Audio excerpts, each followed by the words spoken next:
Alain Subrebost, bonjour. On vous Bonjour. connaît comme auteur, essayiste, cinéaste, musicien, webmaître du célèbre blog gadelu.info. Vous êtes en fait un homme orchestre, mais sur le plan maçonnique, qui êtes-vous? Alors, pour moi, tout a commencé, moi je viens du Périgord, donc tout a commencé à la Grande Loge nationale de France, où j'ai été initié il y a plus d'une quinzaine d'années, à Sarlat.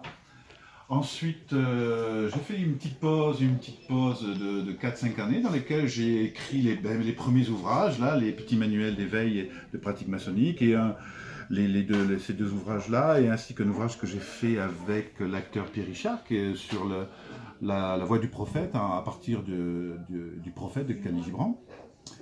Ensuite, j'ai eu envie à nouveau de revenir en maçonnerie et je suis rentré à la Grande Loge de France où je suis pour l'instant actuellement toujours en poste et toujours à Sarlat. Ouais.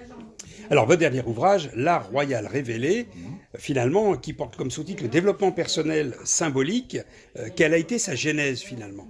Alors, la genèse, ça a été la base, ça a été le fait que je me sois complètement installé dans un temple, une loge, et que j'ai commencé à voir qu'il y avait des outils, et pas forcément des livres, de la philosophie, etc. Et je me suis dit, bon, comment je vais faire maintenant avec les outils que j'ai, qui me sont donnés, avec les symboles qui me sont donnés par le lieu, pour, euh, pour pouvoir grandir, évoluer, changer, me développer. Alors, quels sont vos projets futurs en matière de littérature essentiellement? Eh bien, essentiellement, donc là, le premier, on a le premier tome de La Royale Révélée, qui est un tome qui est issu d'une longue série qui s'appelle L'Aventure initiatique, dans lequel je vais aborder l'ensemble des thématiques de l'initiation et de la découverte de soi.